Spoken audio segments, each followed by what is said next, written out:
préféré donne à ta vie un sens. Je suis très heureux et très honoré encore une fois de plus de vous retrouver ce soir.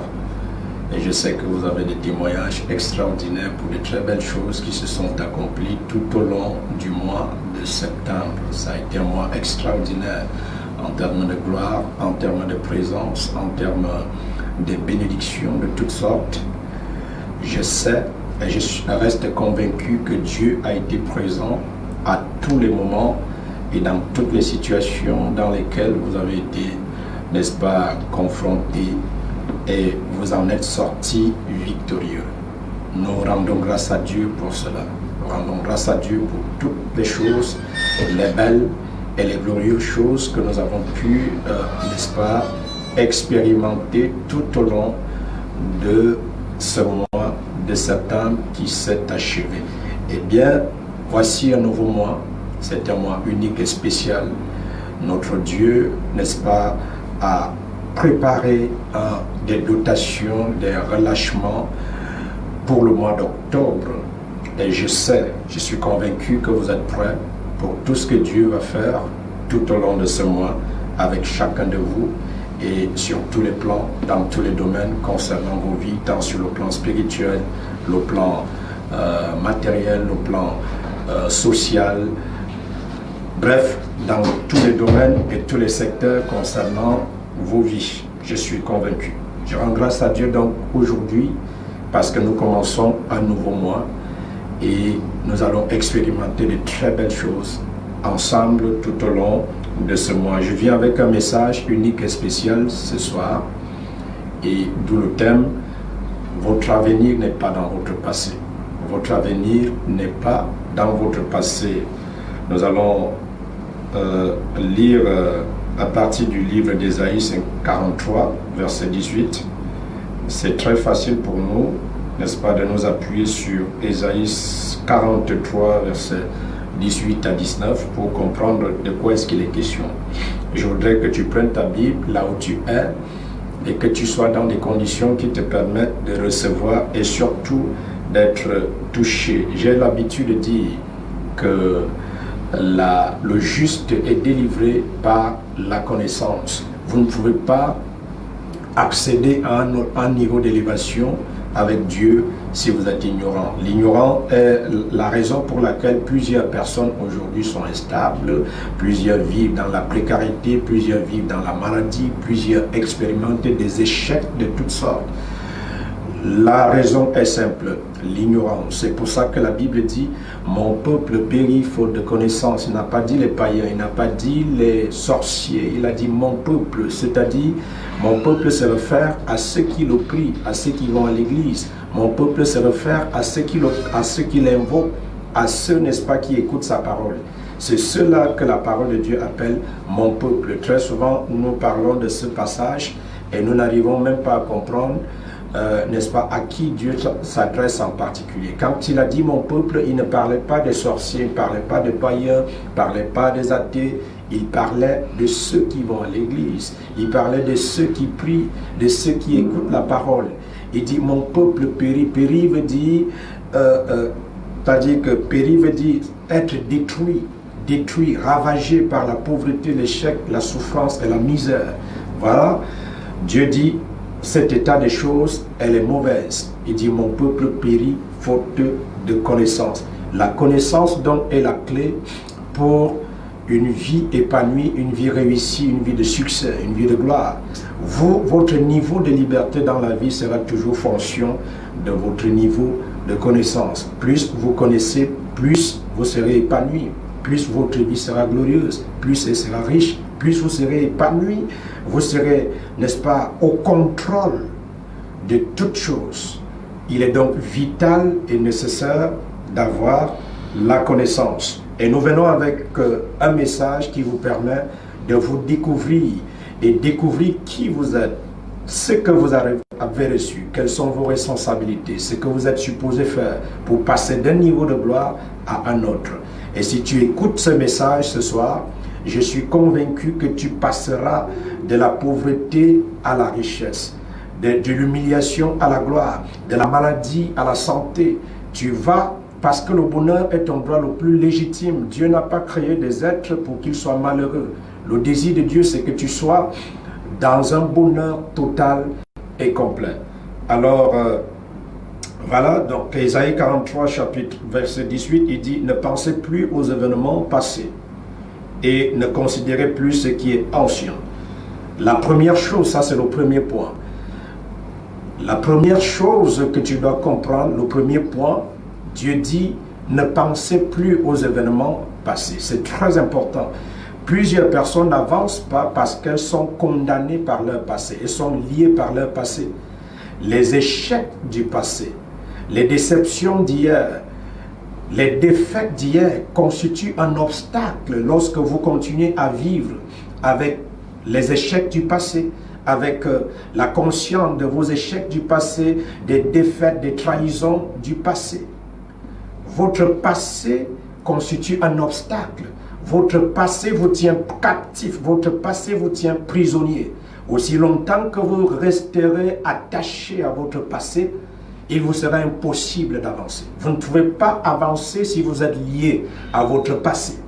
Une chose concernant votre passé que vous devez savoir, vous ne pouvez pas changer ce qui s'est passé hier. Vous ne pouvez pas changer la famille dans laquelle vous êtes né. Vous ne pouvez pas changer votre père. Vous ne pouvez pas changer votre mère. Vous ne pouvez pas changer vos frères et sœurs. Non, vous ne pouvez pas changer. Vous ne pouvez pas changer les écoles dans lesquelles vous êtes passé. Vos éducateurs. Vous ne pouvez pas changer les ennemis que vous avez connus. Vous ne pouvez pas changer votre hier. Croyez-moi, vous ne pouvez pas changer votre passé. Ce qui s'est passé hier est inchangé. Donc, mais vous pouvez prendre des bonnes décisions dans votre présent pour révolutionner votre futur.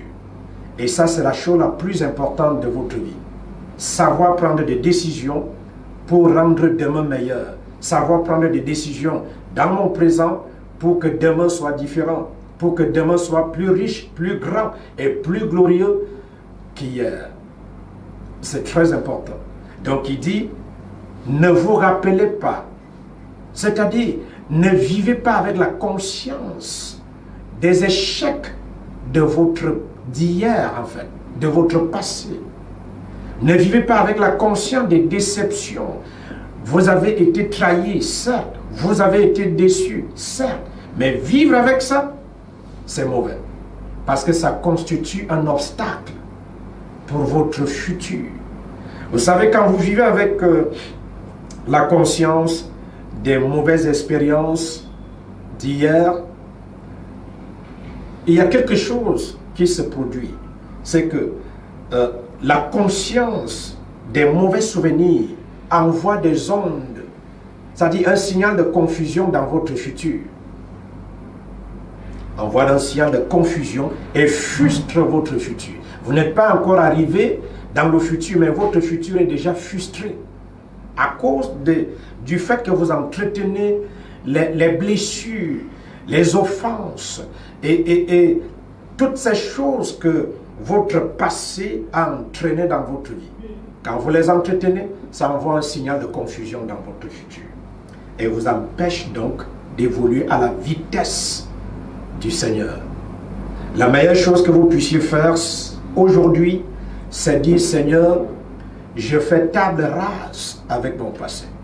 Je ne vivrai plus avec la conscience des échecs d'hier, des trahisons d'hier, des déceptions d'hier. Peu importe ce qui s'est produit dans ma vie hier, je ne vis pas dans le passé. Mon avenir n'est pas dans le passé. Mon avenir est dans le futur. Je me sépare des blessures. Je me sépare des cicatrices, des offenses. Je me sépare de ces choses qui ont alourdi ma vie et m'ont empêché de progresser. Donc, number one, ne te rappelle pas des événements du passé. Ne considère plus ce qui est ancien. Ça, c'est la première chose que tu dois faire si tu veux un octobre différent et glorieux. Numéro 2, le succès d'hier. Vous savez, il y a beaucoup de personnes qui n'arrivent plus à avancer, à évoluer à cause des succès d'hier, à cause des victoires d'hier. Les victoires d'hier peuvent être aussi un obstacle vous avez eu à réussir hier. Et ça peut constituer un obstacle, ça peut vous décourager. Ça peut vous amener à rester dans votre zone de confort. Les résultats d'hier peuvent créer une plateforme où vous êtes dans le confort parce que vous savez que vous avez réussi hier. Et vous n'aurez plus à faire d'efforts. Vous n'aurez plus à donner votre meilleur. Vous n'aurez plus à travailler. C'est la raison pour laquelle plusieurs personnes qui ont connu le succès hier sont sorties très rapidement dans la vie. Parce qu'ils se sont assis sur les résultats, les succès d'hier, sur les victoires d'hier, les exploits qu'ils ont eu à avoir hier. Donc ils se sont assis dessus et ils ont pensé que c'était fini. Non, c'est un obstacle pour votre futur. Vous ne devez pas vous asseoir sur vos résultats d'hier, sur votre succès d'hier, sur votre gloire d'hier. Ça constitue également un obstacle et vous empêche d'avancer. Tu peux dire avec moi là où tu es, je refuse de rester dans ma zone de confort. Je refuse de rester assis sur les succès d'hier, les résultats d'hier, les réussites d'hier. Vous devez aller à la conquête de nouvelles connaissances, à la conquête de nouvelles informations qui vont, n'est-ce pas, vous améliorer, vous permettre d'être renouvelé et de vous reprogrammer vous-même pour de nouvelles victoires. Quelles que soient les victoires que vous avez eues hier, vous devez comprendre que demain, vous aurez encore d'autres défis. Et vous ne pouvez pas remporter, relever ces défis avec les mêmes connaissances d'hier. L'histoire ne peut pas se répéter deux fois. Donc vous devez être prêt en vous disant, j'aurai des défis, il faut augmenter ma valeur, il faut augmenter ma foi, il faut augmenter ma grâce pour des défis à venir. Waouh! Kabasakata. Donc les succès d'hier seront un obstacle pour quiconque va rester dans sa zone de confort en se disant, j'ai réussi hier et ça va. La raison pour laquelle plusieurs familles qui étaient aisées hier vivent dans la précarité, c'est qu'après les victoires, les succès, personne n'a plus travaillé. Les gens sont restés là en mangeant les bénéfices de ce que les succès d'hier ont produit, jusqu'à ce que tout finisse et ils se retrouvent au bas de l'échelle. Donc, nous parlons d'un mois d'octobre qui se veut riche, glorieux et prospère. Et ça ne peut pas avoir lieu si vous êtes lié par votre passé.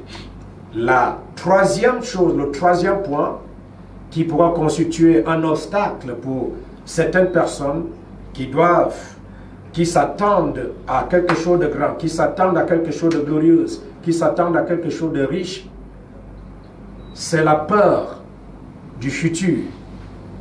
Il y a des gens qui n'avancent pas parce qu'ils ont la peur du lendemain, la peur de l'inconnu.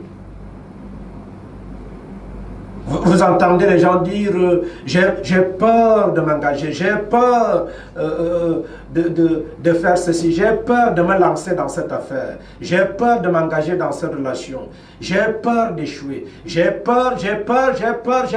La peur du lendemain, de l'inconnu, est un obstacle pour votre succès, pour votre progrès. Vous devez comprendre que le succès exige l'abannissement total de la peur. La peur crée une plateforme pour, n'est-ce pas, l'improductivité, l'échec. Vous devez abannir la peur. Et la peur est un moyen que Satan utilise pour vous fragiliser. Rappelez-vous, souvent nous parlons de Job. Quand vous étudiez le livre de Job, vous allez découvrir quelque chose de spécial. C'est vrai qu'il y a eu un échange entre Satan et Dieu au sujet de Job, mais ce n'est pas Dieu qui a en fait frappé Job, qui a éprouvé Job. Job s'est fait rattraper par ses propres paroles. Dans le livre de Job, chapitre 3, il dit, ce que je crains, c'est ce qui m'arrive. Donc, ce que Job a redouté toute sa vie, et c'est ce qui lui est arrivé. Lorsque vous introduisez la peur dans votre vie, la peur attire les choses pour lesquelles vous avez peur. Si vous avez peur d'échouer, vous êtes en train, en d'autres termes, de vous programmer pour l'échec. Si vous avez peur de ne pas voir les choses évoluer, c'est un programme que vous êtes en train d'installer en vous, qui va jouer contre vous, qui va produire des mauvais résultats pour vous. Donc quand vous introduisez la peur attire les choses négatives. La peur crée un signal de confusion. La peur est une arme fatale que Satan utilise pour limiter les gens. Parce que la peur vous rend faible, elle vous fragilise, elle vous empêche d'oser, elle vous empêche de sauter. Voilà pourquoi au lieu de la peur, vous devez remplacer la peur par la foi. Parce que la foi est une force qui vous rend audacieuse. La foi est une force qui vous rend audacieuse, qui vous rend violent. Avec la foi n'hésite pas. La foi saute, la foi s'engage. Parce que quand vous opérez par le principe de la foi, vous ne tenez pas compte des obstacles apparents, des oppositions en face de vous. C'est ce que David a fait. David a vu un géant Goliath, mais il a vu au-delà de ce géant. Il a vu quelqu'un qui était faible, quelqu'un qui était invincible, quelqu'un qui pouvait être détruit. Donc quand il regardait Goliath, il voyait sa tête qui était décapitée par la foi. Donc au lieu d'avoir peur, tu dois activer la foi parce que la foi va te permettre de sauter. La foi n'hésite pas. La foi saute. La foi est audacieuse. La foi est violente. La foi voit le résultat final avant le commencement. Donc elle ne tient plus compte de la réalité ambiante parce qu'elle est focalisée sur le futur. C'est ce qui s'est passé avec Abraham. La Bible dit d'Abraham dans le livre de Romains chapitre 4 qu'Abraham n'a pas tenu compte du fait que son corps était affaibli. Il n'a pas considéré cela. Mais il fut fortifié par la foi, rendant gloire à Dieu, sachant que ce que Dieu promet, il l'accomplit toujours. Donc, refuse d'avoir peur. Refuse d'introduire la peur dans ton esprit. La peur va limiter ton potentiel de succès, ton potentiel de progrès. La peur va limiter ton potentiel, n'est-ce pas, d'accomplir des choses. Refuse d'avoir peur. Refuse de dire, j'ai peur d'échouer, j'ai peur que ça ne marche pas, j'ai peur d'être déçu, j'ai peur d'être blessé, j'ai peur. Non, arrête. Refuse d'avoir peur. Refuse d'avoir peur. Ça, c'est le troisième point. Et le quatrième, je vous dis ce que vous ne devez pas faire ce mois. Le quatrième point, c'est la confession. Il y a un langage, il y a des choses que vous devez dire. Vous savez, vous êtes le résultat de vos paroles. Vous êtes ce que vous dites. La Bible dit, l'homme bâtit les bonnes choses du bon trésor de son cœur. Vos paroles ne meurent pas. Les paroles sont des esprits. Les paroles sont comme des effets spirituels. Elles ne meurent pas. Elles ne s'envolent pas. C'est pour ça que Jésus dit, tout homme rendra compte de toute parole qu'il aura prononcée. Vos paroles, n'est-ce pas, décideront sur la qualité de votre vie. Vos paroles décideront si vous devez être riche ou pauvre. Vos paroles décideront si vous irez en enfer ou au paradis. Vos paroles décideront si vous serez grand ou petit. Vous ne pouvez pas être quelque chose. Et c'est là la problématique. Aujourd'hui, les chrétiens ont un langage qui n'est pas compatible avec leur royaume. Lorsque vous devenez un enfant de Dieu, Il y a un royaume. Vous êtes né dans un royaume. Et dans ce royaume, il y a un langage qu'on utilise. Il y a une façon de parler. Il y a une façon de dire les choses qu'on veut dire.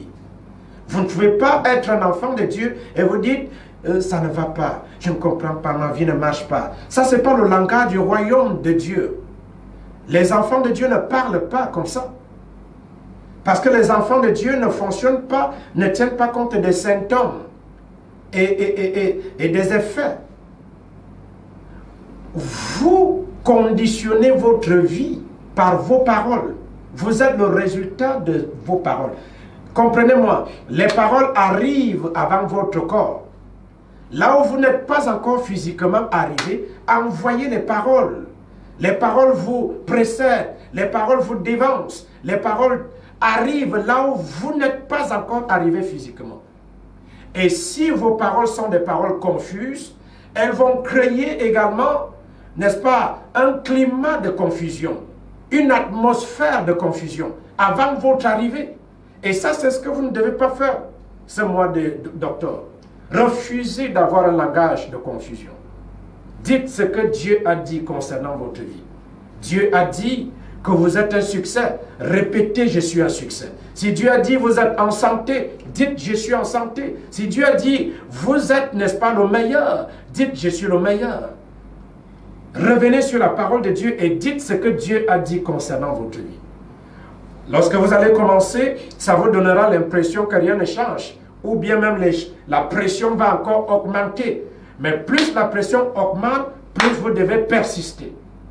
Quand vous parlez, n'attendez pas qu'immédiatement les choses changent. Non. Les choses peuvent vous présenter un autre visage. Mais plus ça persiste, plus vous persistez.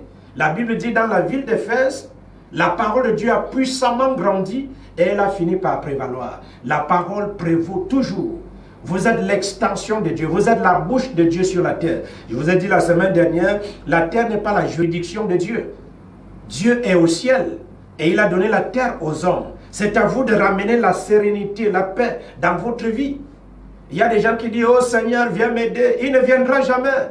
Est-ce que vous pensez que Dieu va quitter le trône pour vous? Ça n'arrivera pas. Parce qu'il vous a donné le pouvoir.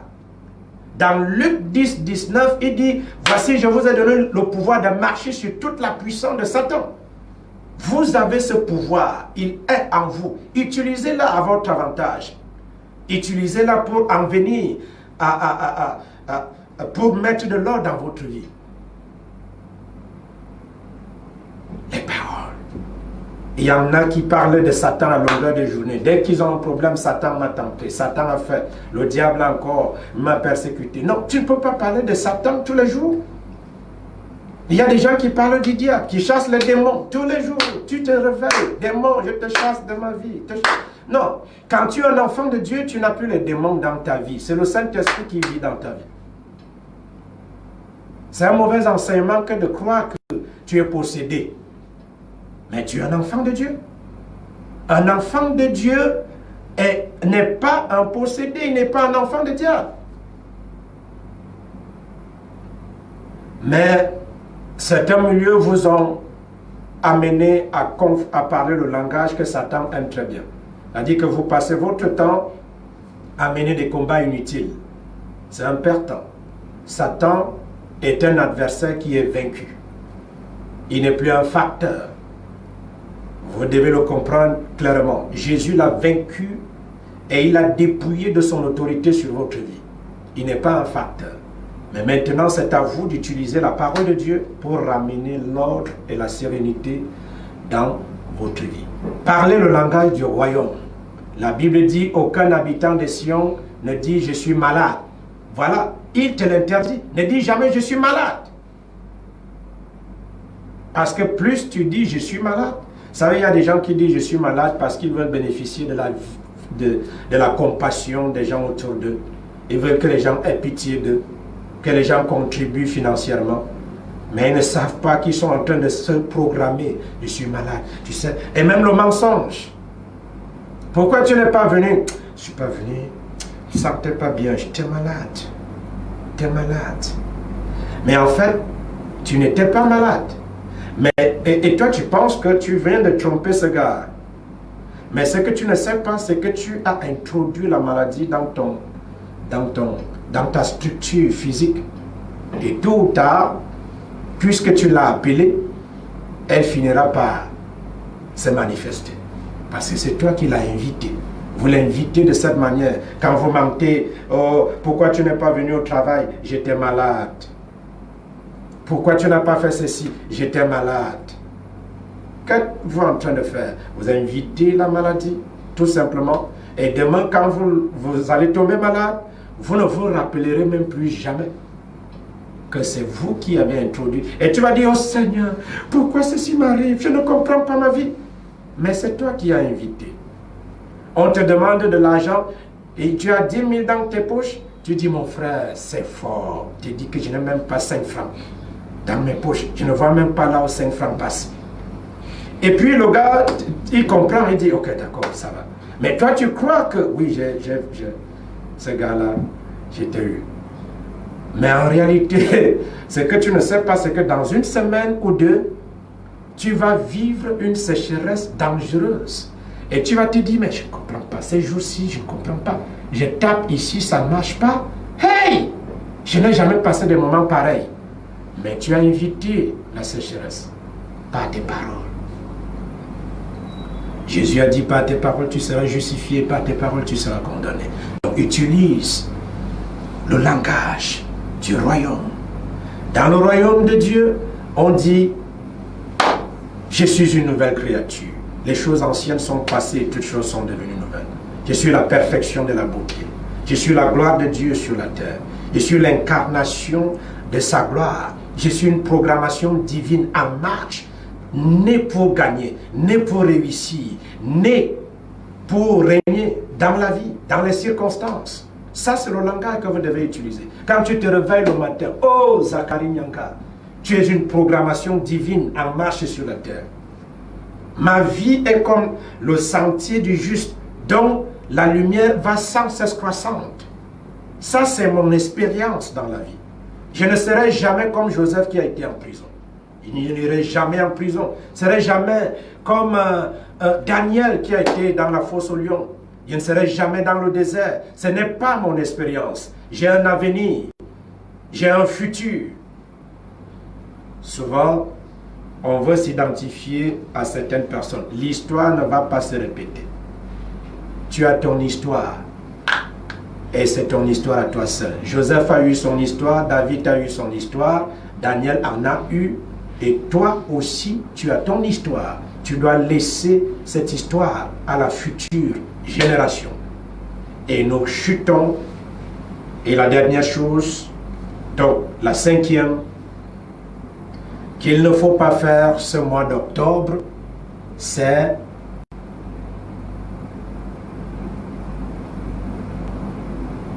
le fait de ne pas agir. Tu dois agir. Vous savez, beaucoup de personnes disent, je vis par la foi. Je vis par la foi. Ok. Alors, vivre par la foi ne signifie pas je ne fais rien, j'attends que Dieu se manifeste. J'attends que Dieu me donne à manger. J'attends que Dieu paye mon loyer. Si tu vis comme ça, tu vas voir le loyer qui va, n'est-ce pas? Tu vas avoir des mois impayés. Tu vas souffrir. Parce que les gens confondent l'oisiveté et la foi. Tu ne peux pas, la paresse et la foi, ce n'est pas la même chose. Tu ne peux pas dire je vis par la foi. Quand vous dites que vous vivez par la foi, ce sont des actions. Vous ne pouvez pas vivre par la foi sans action. La Bible dit, montre-moi ta foi sans les œuvres et je te montrerai la mienne par les œuvres. Parce que celui qui agit démontre qu'il a la foi. Et toi tu dis, j'ai la foi que ma vie va changer. Non, non, non. Si tu ne fais rien, il y a des gens qui ont dit, depuis le 31 décembre 2018, ils ont dit, oh, 2019 sera une année de gloire.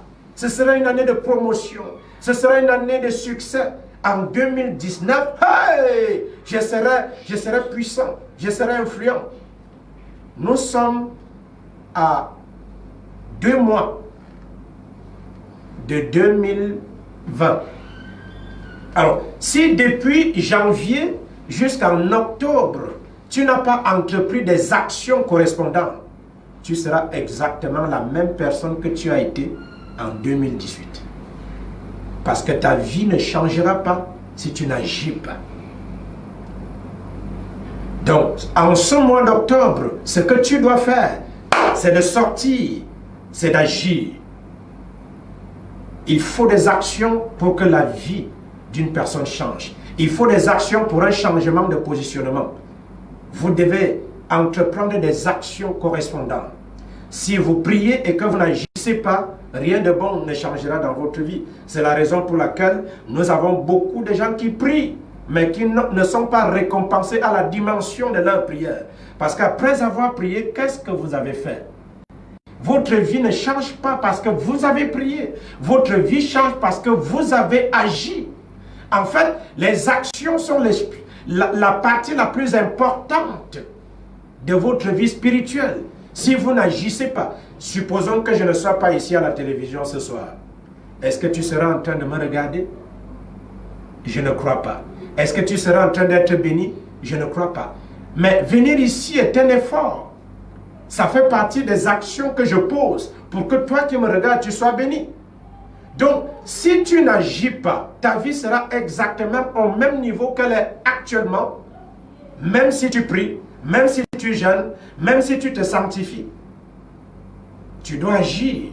Ce n'est pas des actions que vous devenez la meilleure version de vous-même. Vous devez donc comprendre qu'il n'y a pas de foi sans action. La foi agit. La foi agit. La foi a des œuvres.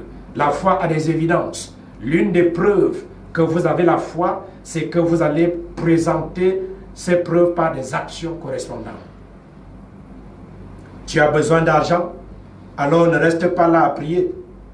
Après que tu aies prié la nuit, sors le jour et commence à agir.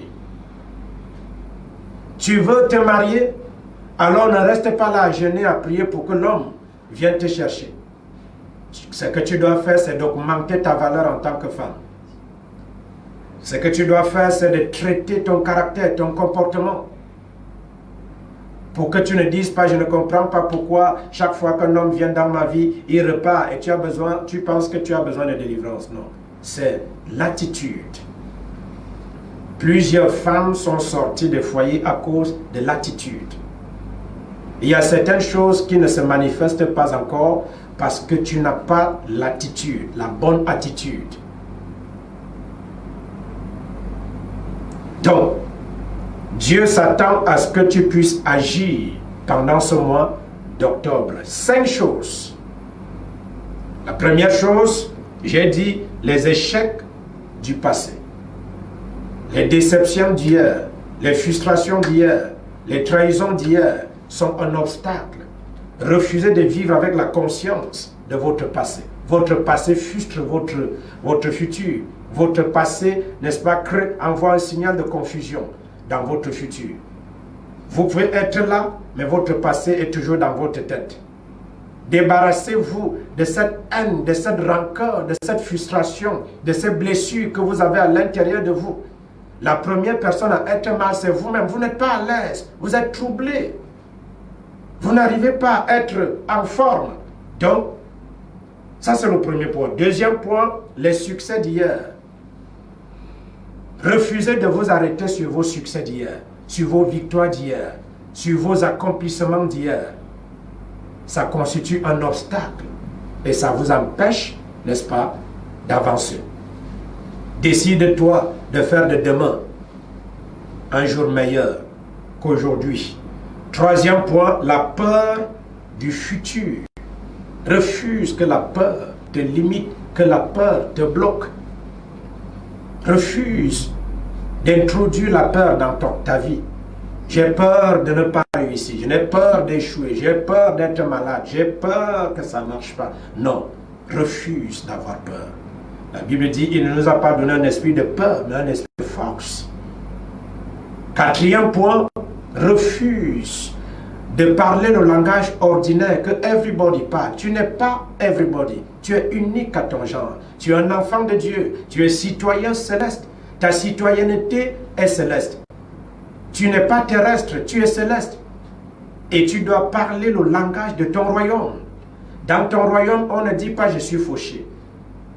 Dans ton royaume, on ne dit pas je suis malade. Dans ton royaume, on ne dit pas ça ne va pas. Dans ton royaume, tout va bien. Tout est parfait. Je suis en santé. Dans ton royaume, on ne parle pas en fonction de ce qu'on ressent. Non, notre confession n'est pas basée sur le ressenti, sur nos émotions. Il est basé sur la vérité de la parole de Dieu. On ne dit pas mon docteur a dit je suis malade. Mon docteur a dit j'ai le cancer. Mon docteur... On dit la parole de Dieu dit. C'est ça le langage de ton royaume. Parce que ton docteur, c'est Jésus. Et non ce gars qui a une blouse blanche quelque part dans un hôpital. Il est limité, avec des appareils qui sont limités. Et cinquième point, agis. Tu dois poser des actions correspondantes. Et si tu appliques ces 5 choses, je peux t'assurer que ton mois d'octobre sera un mois extraordinaire. Que vous soyez en train de me regarder à partir de Facebook, vous m'écoutez par WhatsApp, Messenger, YouTube, ou que vous soyez en train de me regarder, je prie pour vous maintenant. Je prie que la grâce de Dieu qui a été relâchée pour le mois d'octobre soit votre portion. Je vois des opportunités pour ce mois qui se mettent en place. Votre vie est embellie par le succès. Elle est embellie par la gloire, par la stabilité et la croissance. Je vois, n'est-ce pas, un rebondissement des situations en ta faveur. Là où les gens se sont levés contre toi pour vouloir, n'est-ce pas, créer une situation confuse dans ta vie, Dieu te donne la victoire. In the name of Jesus. Je vois un chemin qui est frayé pour toi. Pendant ce mois d'octobre, je vois un homme que Dieu utilise comme un instrument pour te faire du bien. Des bonnes choses t'arrivent.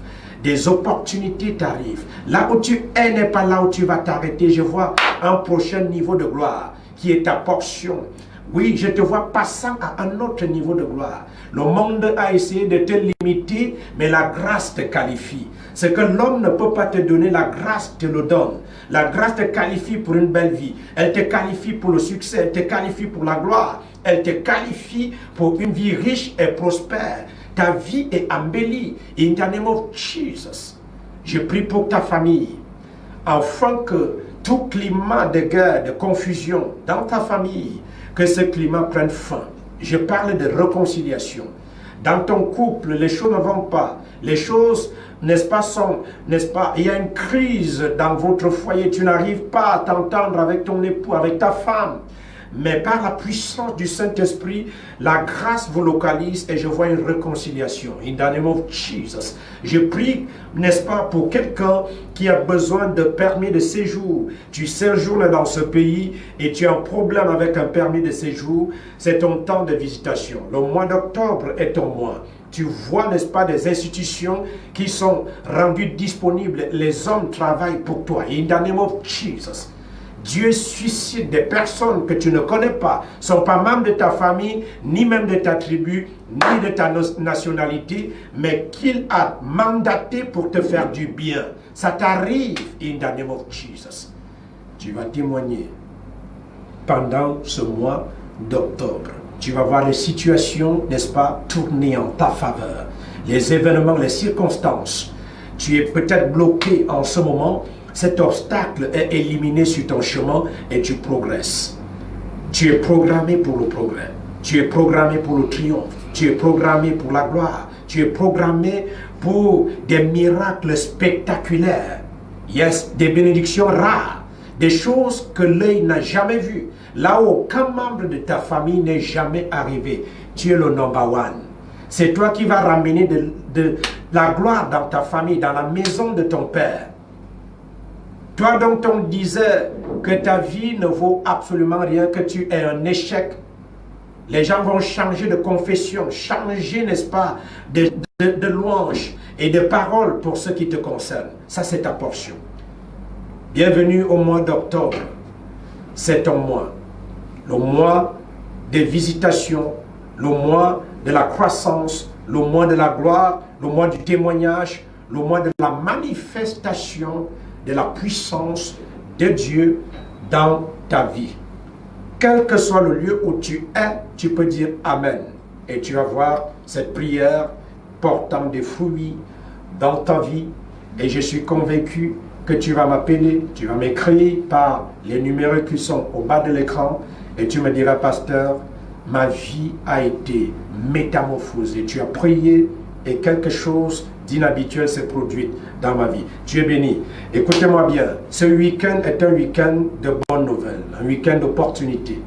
Je suis à Douala présentement et nous avons, n'est-ce pas, une de nos assemblées ici du côté de Douala qui est en programme avec le pasteur Blanche, qui est le pasteur principal de cette assemblée. C'est une femme extraordinaire que Dieu utilise dans une dimension plus grandiose et bénit les vies à travers le monde.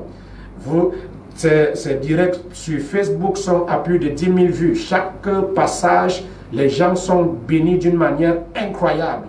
Alors, donc, elle est en programme au niveau de PK15 après la barrière de gendarmerie. La barrière de gendarmerie de PK15. Vous pouvez utiliser les numéros qui sont au bas de l'écran pour que vous soyez orientés. Vous allez arriver dans cette église-là. Le programme commence vendredi, samedi et dimanche. 3 jours de gloire, 3 jours de transfert. Ce sera des moments, n'est-ce pas, inoubliables. Vous devez donc tout faire pour être là à ce programme. Vendredi, samedi, dimanche. Le programme commence dès 19h. J'ai bien dit PK15 après PK14. Vous êtes à PK15 après la barrière de gendarmerie. Vous utilisez l'un de ces numéros de téléphone. On va vous conduire dans une église, un cadre de rêve où la beauté et l'excellence sont à l'ordre du jour.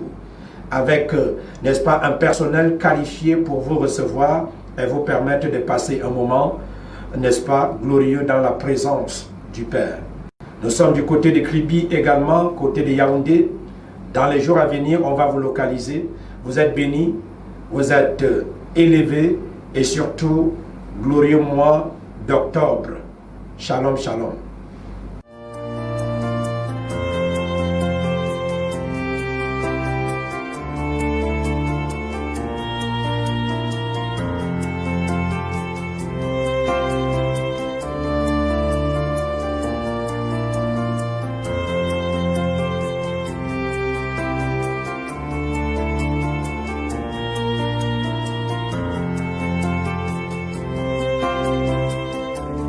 Over and over and over again, I will sing it again.